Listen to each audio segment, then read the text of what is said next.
Hello, this is United We Strike Radio Marathon. This is Detlev of Wake News Radio. Hello. For all our international and English-speaking people, we are now heading into our English part. So we had 1.5 hours in German. We started half an hour later because we had some technical issues to solve first. But now we are in our English section, and we are really glad to welcome a guest, which is from Germany.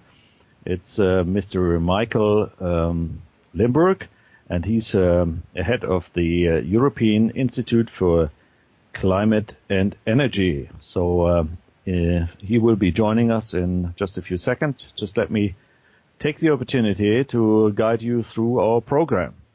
So we will have 3 days of interesting subjects within our United We Strike Radio Marathon.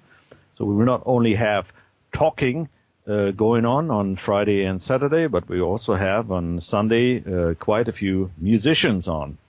And musicians who are supporting the movement, the United We Strike movement, and give their music for our radio shows and so forth, like Pokerface or Steve Phillips from the Netherlands, and many other extraterrestrials from the UK, and so forth. So you will be listening to those on Sunday. Please stay tuned for that, and this will be very interesting also with interviews. And you will find our program on our website on UNITEDWESTRIKE.com or on wakenews.net, and you will find a link to the program there on a PDF file. So if you want to be informed even more. So we will see. Michael Limburg, are you on there? I'm online. Yeah, fine. Michael is fluently in English, so will be a pleasure to listen to you as well. We had you already on for an hour in German. And you are German, but maybe for our international listeners, maybe you could introduce yourself, say a little bit about yourself and your organization. Okay, I would like to do that. My name is Michael Limburg. I'm an engineer. I have an engineering degree, diploma in electrotechnical items, specialized in high frequency and informatic items. Working then several years for companies which dealt with measurement and control devices, and started my own career over the past 60 years. 10 years ago, I began retirement, and since that time, I'm studying the climate issues from the first beginning. First, just by curiosity of myself, what the hell is climate? What the hell has carbon dioxide to do? And further, as I studied and went into details, I found out that most of the claims regarding climate change is overdriven by huge amounts of grades, and in part also pure lies. But this is not the important issue. The important issue is that these climate issues are used as a mantra to force people to change the consumption of fossil energies and to change their behavior in total. And since this will of course, influence dramatically our way of living, our standard of living, and the living of our children and grandchildren, in case energy becomes much more expensive as it was. I tried to counteract against this political issue and founded with friends with same and other backgrounds, the European Institute for Climate and Energy in 2007, at the same time when the Intergovernmental Panel on Climate Change, IPCC, issued its fourth assessment report AR4. February 2007. So that is few words to my person. And now let's start with the questions you might have. Yeah, the first hour in German, we discussed issues like why do governments support this climate change or Climategate, as we call this? You might remember the Copenhagen conference, which took place last year, where they tried to put this matrix upon us, this wrong belief of CO2 being, so evil to the world. So maybe you could summarize your findings about that and what you would propose to us to do in order to have an influence. The question is, why is it so sexy for governments to follow this idea of man-made climate change, what we consider as a huge, never or unprecedented fraud? The reason is because who have to take care for climate protection, as they say, have to control in detail every carbon dioxide production and consumption. And due to the fact that every man on earth, every plant, every child, every animal, everything is relying on the carbon dioxide in the air, the whole biomass of the world before today and tomorrow consists of the carbon dioxide. It gives the governments a wonderful tool to control and to tax people worldwide. And that is the reason why the Greens, for example, which had been very reluctant in any idea of climate protection until the end of the 80s last century, become so in favor of it, because it gives them the means to convince people to, in their own best understood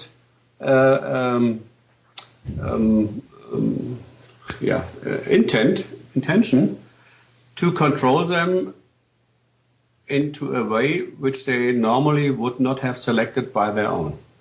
That is in the sex appeal of this story. I am not one of the people who say that is a huge organization behind which controls us and the mastermind and all this. No, I think the self-organization principles, which works always, works also here, and showed governments that is a wonderful excuse to tax people and to guide them to other directions, because they make them believe things what they do are good, they do.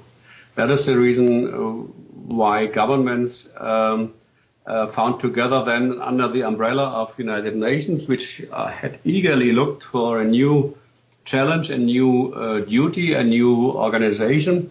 The bureaucrats there are very happy with this possibility that they can save, or they can help to save the world with their bureaucratic organizations. That gives them a lot of fundings, a lot of money, a lot of new positions, a lot of control, influencing in every single country of the world, and that makes it so attractive to the worldwide international governments and NGOs and what have you. What can we do? We can stand up. We can try to show the, at least in the Western democracies, the parliamentarians what is wrong, what is right, and force them by steady mails and phone calls and what have you, that they are observed, that they are observed in a manner that all what they do is under the expectation that they are doing right. And if they are doing wrong, we have to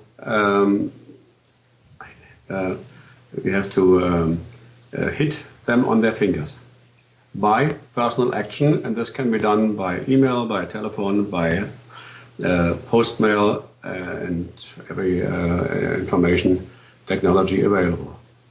It is in a long way, it is in a tough way, it is very progress. Since 30 years, 40 years, the climate issue is on its run.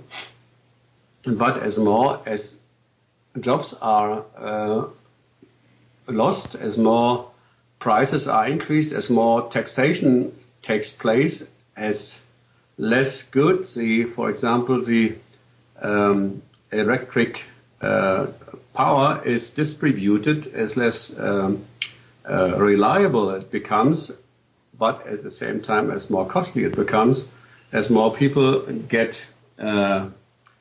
angry about that and will act more and more. That's for sure.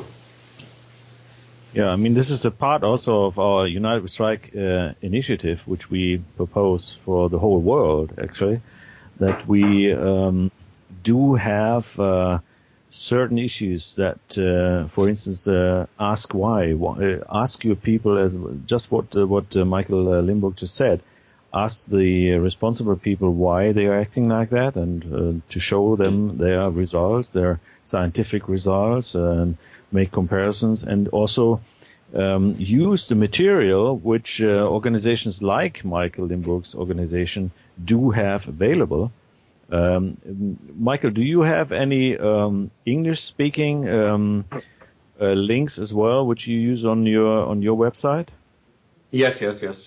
We have a couple of English connections, of English-speaking connections worldwide. We are worldwide member of a big network from Australia to United States, England, France, Italy, Spain, New Zealand, little in Poland, a lot in Scandinavia. So first of all, you should go to look at Climategate or climate change or climate skepticals, and then you find in the internet a lot of information regarding these issues from people who are, as we, working on that issue worldwide, especially in English-speaking countries. I read that you... Comment one. One is named Climate Depot. So two words, climate, and then a depot, like a portfolio for shares. Depot or a stock depot. It's run by Mark Moreno, who was a former secretary of Senator Inhofe in the United States.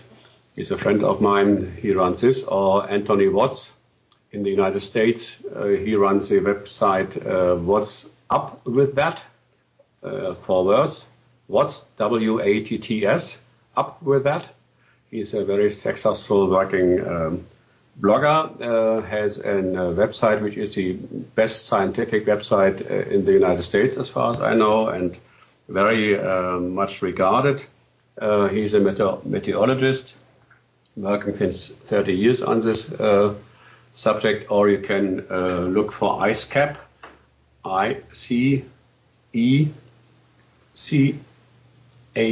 IceCap, which is run by Joe Daleo, who is also a scientist of meteorology, and some other serious people, or junk science, or there are some which are really well known. Look at, for example, Watts or IceCap, and you will see the others as soon as you look for links which are connected to them.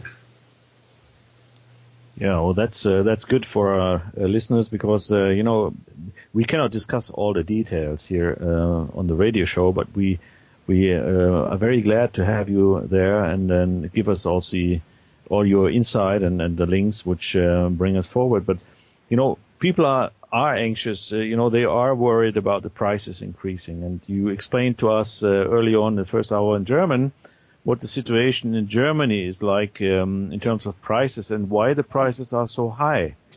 Now, could you eventually give a comment to us for the German situation, or if you have international situation on price issues? I think I think the international situation in major countries like UK or United States is rather similar to that in Germany. The one or the other might be a little bit more smooth. Italy, Spain, and France are somewhat different. But let me give you the example with Germany. Germany has a very favorable power supply possibility. The power stations which creates the electrical power are well maintained, well equipped, solidly financed. They produce, if you have coal, between 2.4 and 4 cents per kilowatt hour, 1 kilowatt hour of current. They produce for 2.5 cents atomic energy per kilowatt hour. And all this was very good and available on time when the consumer needs it. Everybody knows who is in this business that electrical current in big quantities cannot be stored by no means in big quantities. Even if you have high costs, you cannot do that. Now things changes due to the fact that 18 years ago the new law was introduced named the Renewable Feed-in law, which allows producers of wind and solar and plant bioenergy to feed in with high prices and in first priority into the network their product that's current. The price was fixed for wind with 9 cents per kilowatt hour, offshore wind between 13 and 15 cents, so 3 times to 4 times to 6 times higher than the production cost of the conventional production plants. Photovoltaic runs even higher. In the beginning, they had been given a price of 50 cents per kilowatt hour, and this was guaranteed for 20 years. Is still guaranteed for 20 years to about 30 cents per kilowatt hour, which is still a 16-fold, 20-fold of that what conventional energy will cost. This forced people to put on their roof or to erect in near on the shore or in the mountain area huge parks of windmills, as we call it, or photovoltaic plants, because they have a guaranteed income much better than every financial action they could imagine in shares, in bonds, or what have you. And this is guaranteed for 20 years. And the supplier are forced to buy this stuff, which is varying over time very, very rapidly, has no real commercial value, and have to feed it into the networks. Due to that, the amount of loading for the consumer as well as for the industry has increased remarkable and makes the electrical current to one of the most expensive in Europe, if not the expensive already. And this is continuing to go with the new idea of our government to run even faster into this direction and switch off first the nuclear plants and prevent further installation of coal or oil or gas-fired plants. And therefore, people began to realize that they couldn't afford any longer such costly electricity as they are used today. And what they have not discovered so far, but will discover soon, that their working places are in great danger. They are jeopardized by the fact that the industry is going to leave because they cannot produce, their bag of cement, their ton of copper to different prices than in the world market. So in case they cannot sell their products, they will stop production and will go out of Germany, which is in total about 1 million working places which are jeopardized. And due to that, people should be scared and should be aware that this is going to come if we cannot prevent that this action takes place. Yeah, I mean, it's really worrying. I mean, it's the same thing in the States, in the U.S., where President Obama announced that he would basically drive coal energy out of business due to taxing. This is also very, very interesting, or let's say, not to be understood by the normal and regular people. Why would you do that? And he's also. I can explain it to you. It's very, very reasonable that he's want to do that, because to make so-called alternative or renewable energy competitive, you have either to lower their prices by far. When you have the choice, let's say $1 per 10 kilowatt hours by wind and $1 by by coal, you might decide, regardless what it takes, all the same price. Now we have the 8, 10, 20-fold higher price of these renewables. So the idea is not to make them cheaper, which is by natural laws impossible. I can explain why later on, but you can make the rest more expensive. So to raise prices of the coal, uranium, oil, gas based energy is a very clever and plausible way to make the other energies more competitive. That's behind.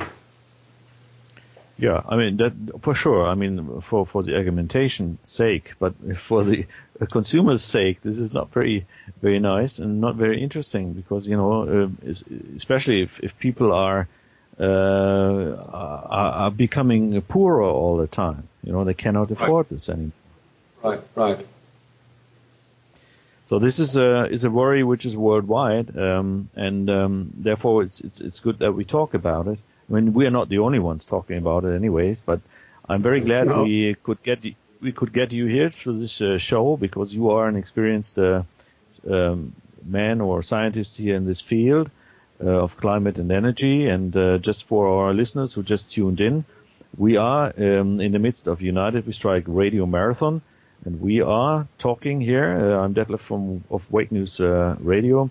We're talking here with Michael Limburg from the European Institute of Climate and Energy, and we are discussing not only technical issues, but also pricing issues and politics as well, because it's all a part of it. And I think this is also very interesting for us as we are, heading towards more and more crisis, if you want to, which we should avoid.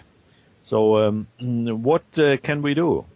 What should we do? That's always the question which is posed. Michael. Yeah, there is no single recipe to how to act. We can do it only by using the modern communication technology, which gives us the internet as we do today.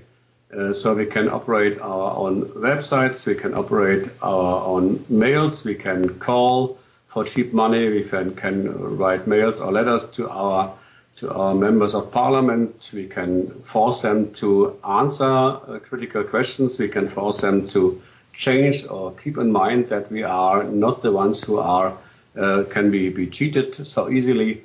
We can, of course, write blog comments to newspapers online, or readers' letters to the printed editions, and so on and so on.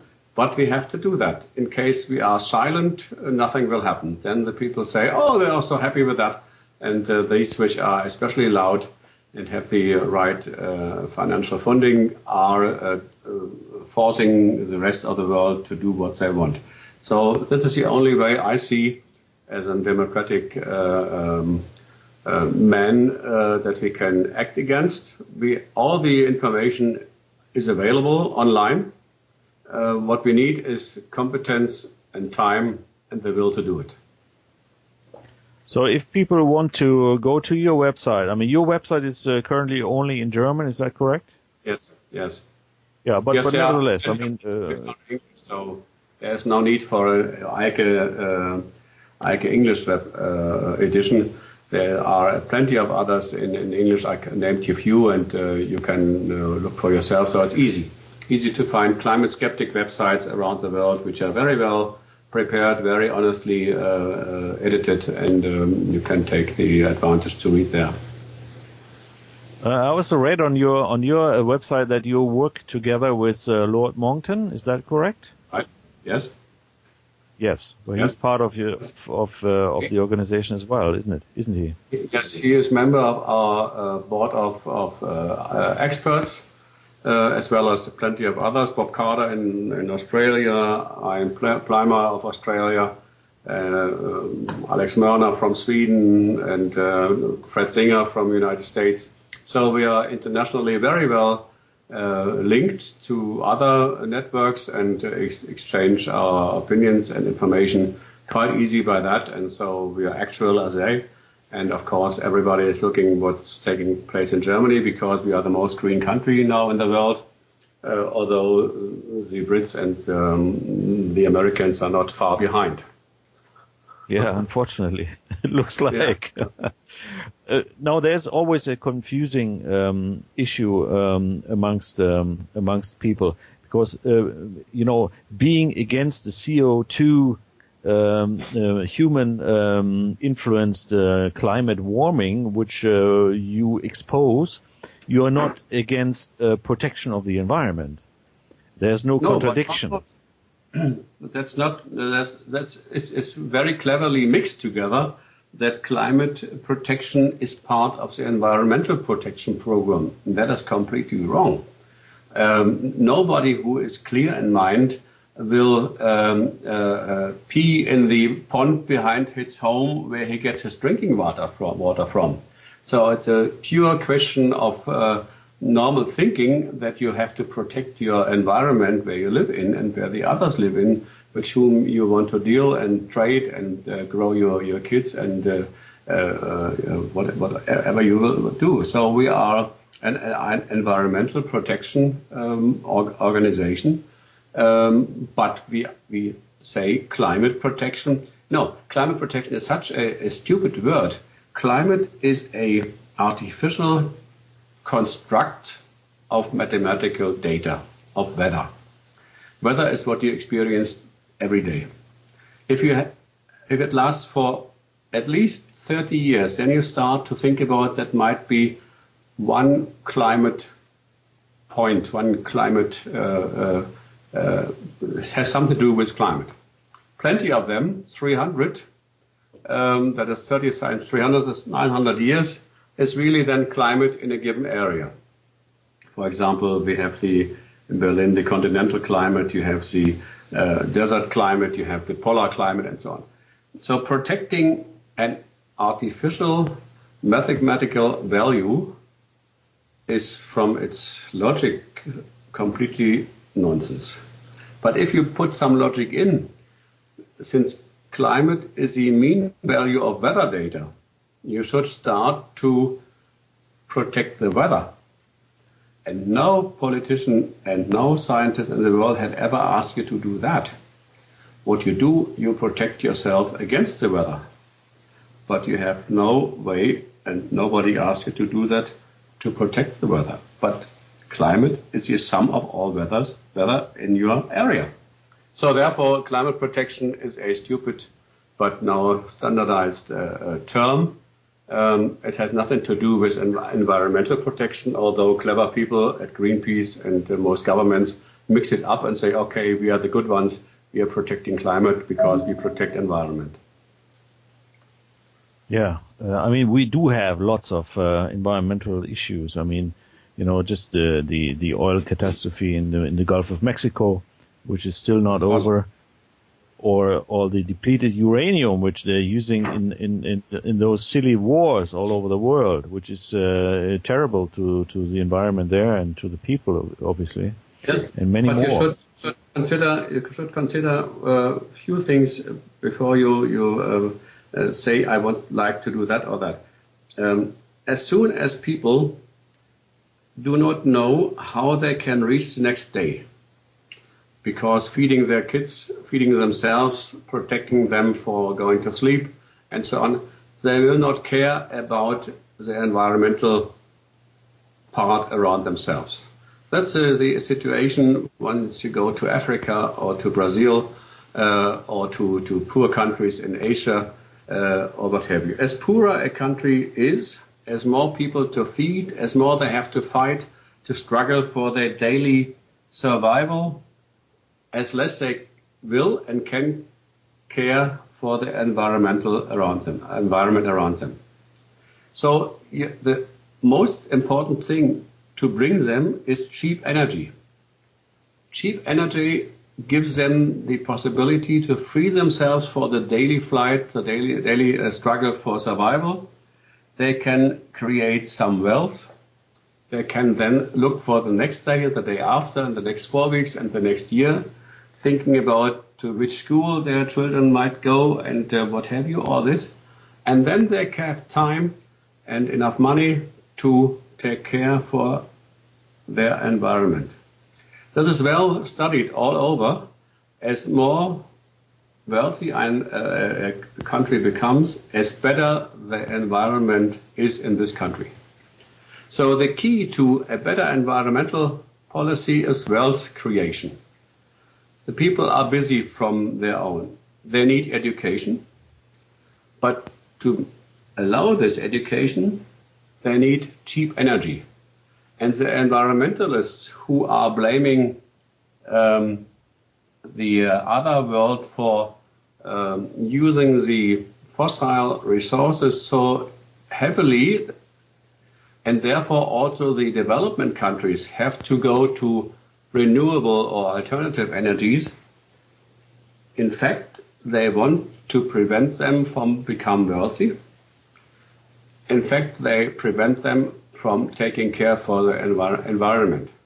So giving them the possibility by cheap coal plants, by cheap oil plants, power plants, by cheap nuclear plants to create cheap energy and therefore drive machinery, heating or cooling or what have you doing with this energy, you enable these people to fight better and more successful and more sufficient and shorter time for a better environment.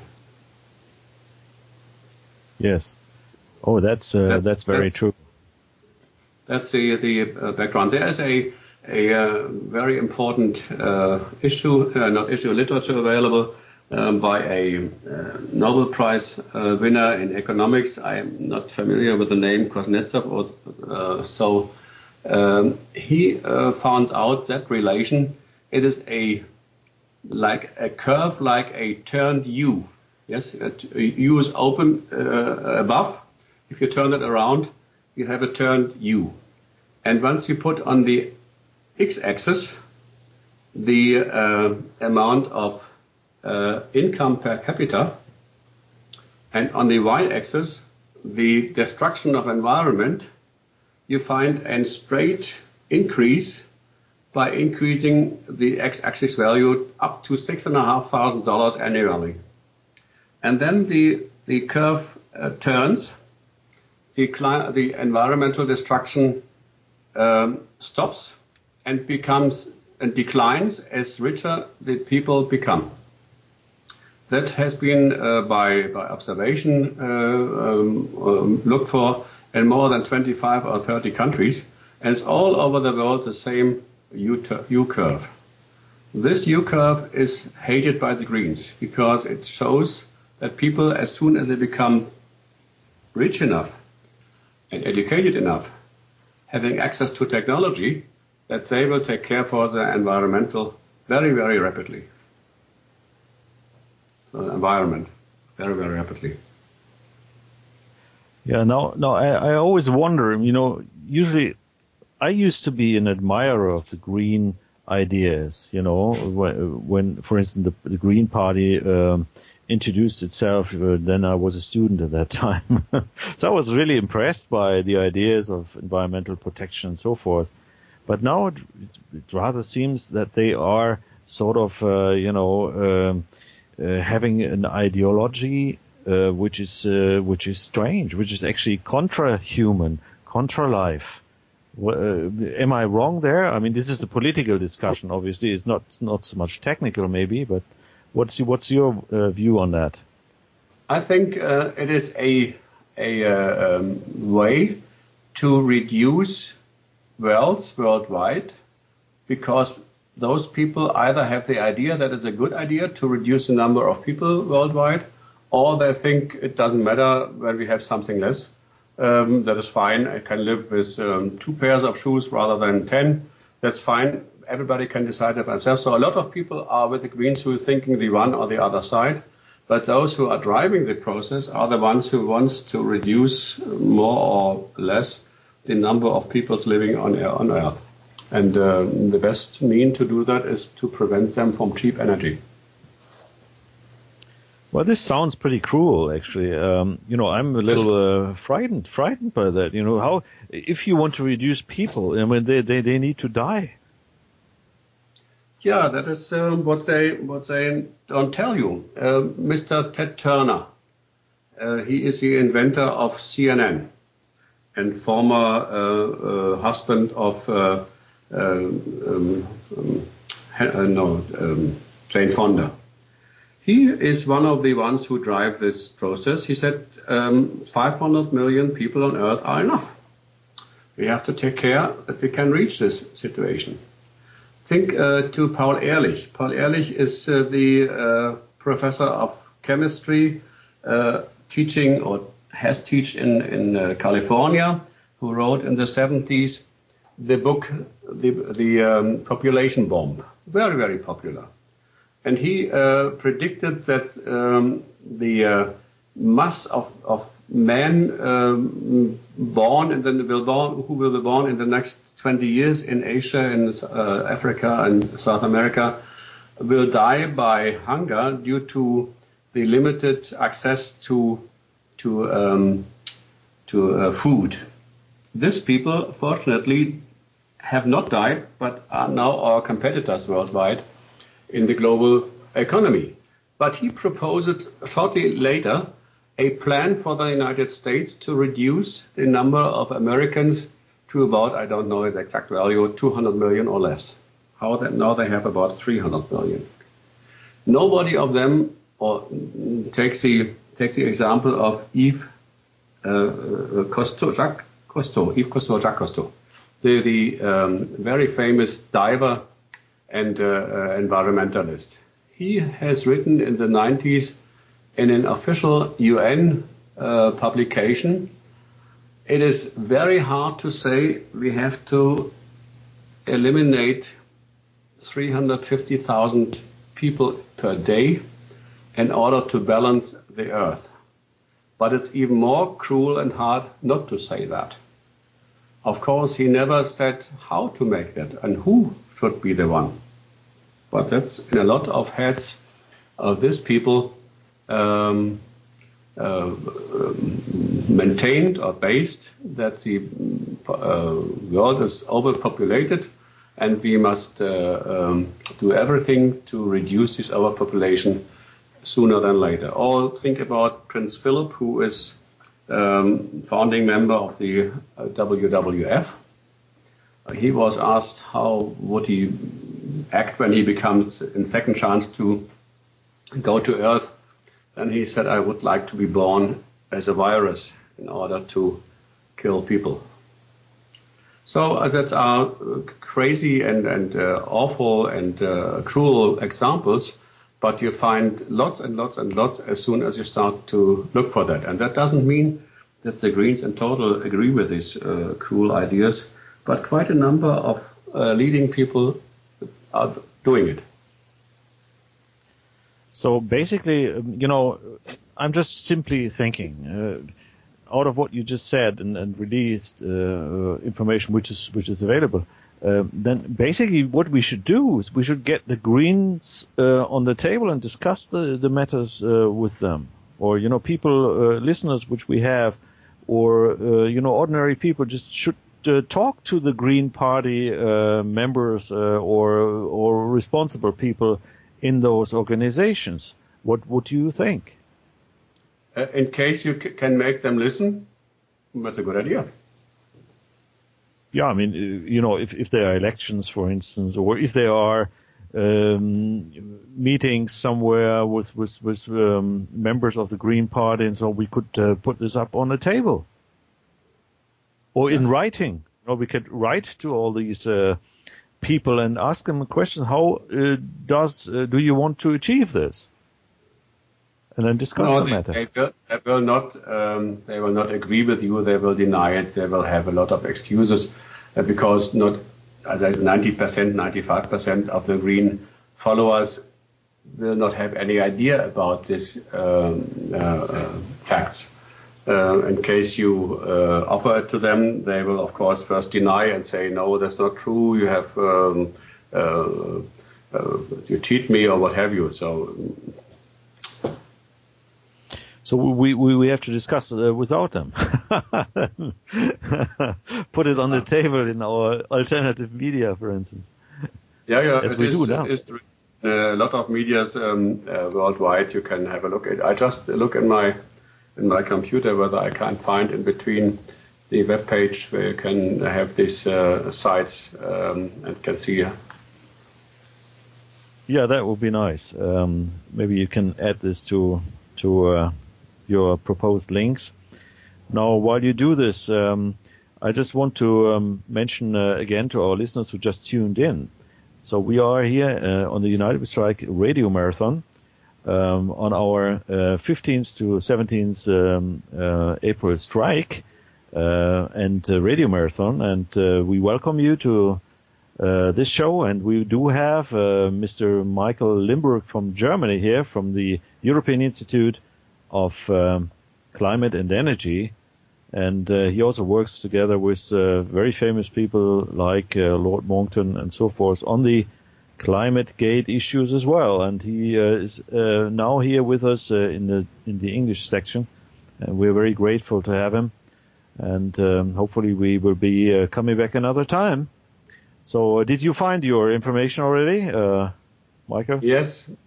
Yeah. Have a look to a website. It's named The Green Agenda. Okay. The Green Agenda. Green-agenda.com. Okay. So for all our listeners who want to get more into detail about what's happening with the Greens and their plans, please go there and have a look. Now, I have it like me. Yeah, sorry. I just want the first site I found here on this page from the Club of Rome. The common enemy of humanity is man. That's the first sentence. And searching for a new enemy to unite us, we came up with the idea that pollution, the threat of global warming, water shortages, famines, and the like would fit the bill. All these dangers are caused by human intervention, and it is only through changed attitudes and behavior that they can be overcome. The real enemy then is humanity itself. Club of Rome. Yeah. I mean, you really have to sit back for a second, think about it, and then say, well, how can this happen? To digest it, yeah. Wow. I mean, this is really strong tobacco. I mean, we've been. The Club of Rome that's an old story. I mean, when was this written, Michael? 1972. I don't know when this was written, but the book, The Limits of Growth, has been written in 1972. Yeah, I remember reading this. And they are, or Rome now, in Geneva, I guess, and they are financed by very rich people. Yeah, I know. Yep. Well, there are. I know you are a little skeptical about forces behind everything, but sometimes I do think there are some wealthy people who just want to rule the world, Yeah, there are some, you still of on? course, but I'm very... Yeah, okay. You You don't need to respond to that. I mean, Yeah. So now we will have another 10 minutes or so. So would you? I do get the question once in a while. Is there any free energy available? I mean, free in terms of technically free. Out of the usual, not the alternative energy, but completely free energy, like out of water or out of air compression or something like that. Do you have any information on those issues? No, I don't know the term, nor can I tell you anything about what you mean. Okay. I have no idea. Energy is loaded in either in radiation or in products and in stuff like coal and what have you, and you can release it, you can change it, you can you only can change it from one physical appearance to the other. But I have no idea about free energy, what this means. Okay, so we don't need to discuss this time. Now, if you would summarize what we just discussed and make some propositions on what we should do, for our listeners, could you do this in a few minutes? Yes, I try my best to do that.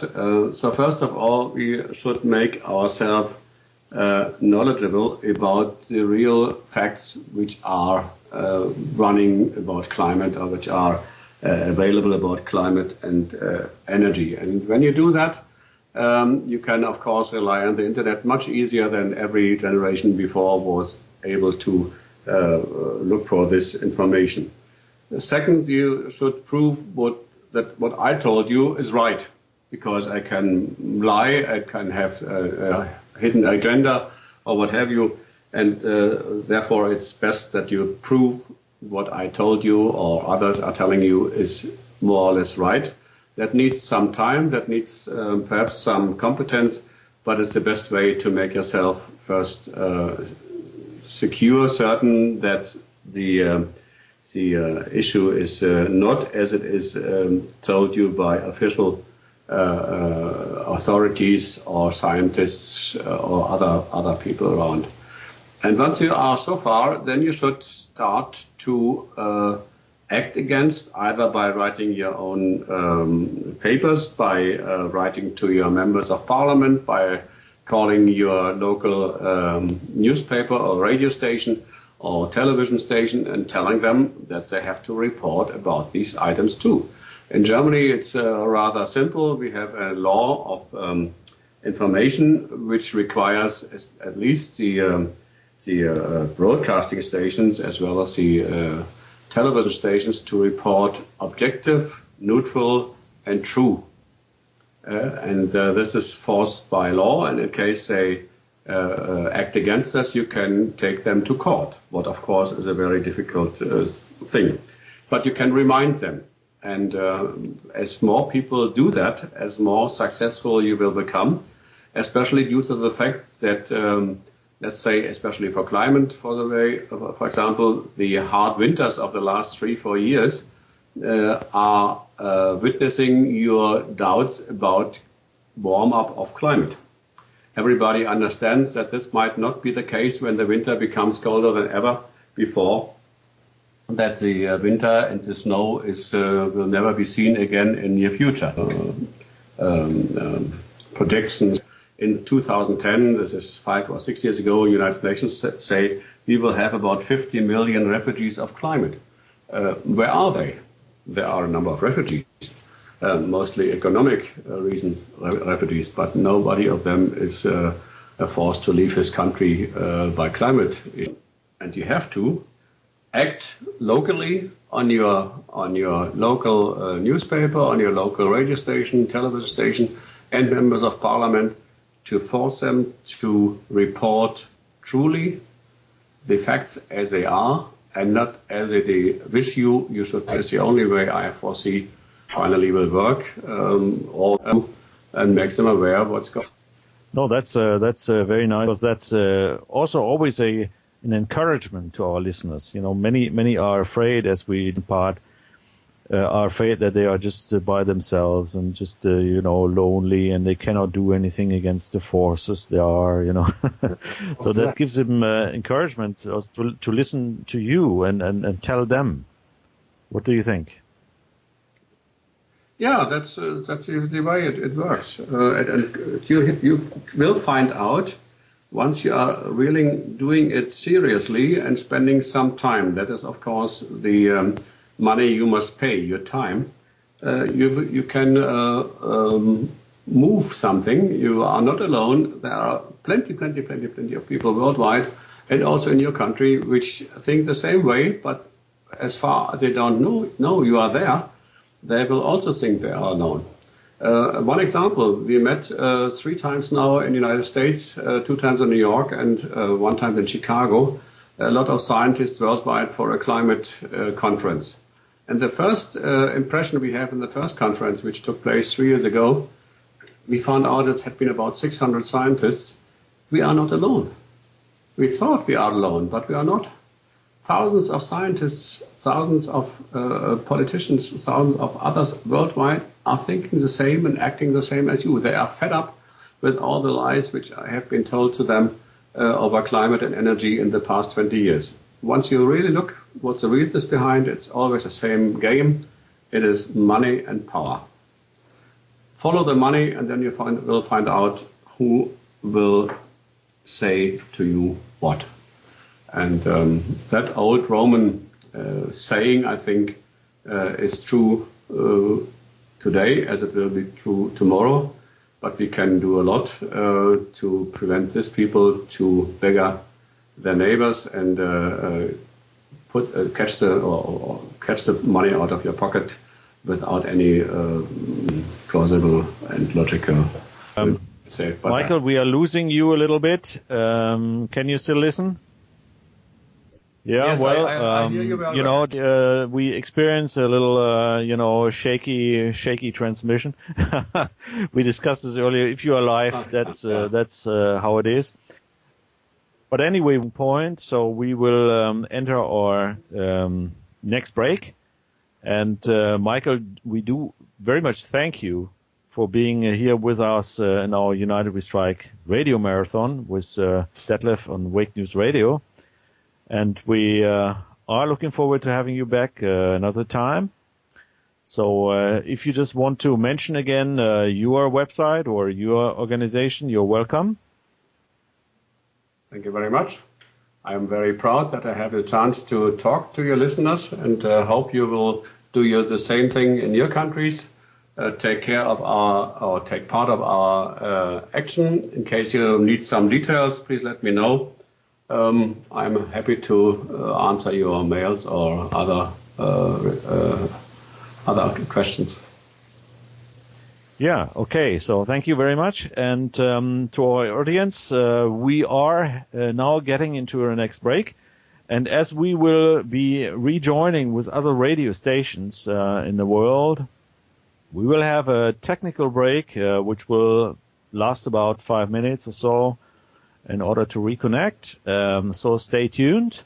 It's an interesting program, and after the hour, radio marathon. Today is April 15th, and we shall be going into break now, and see you just in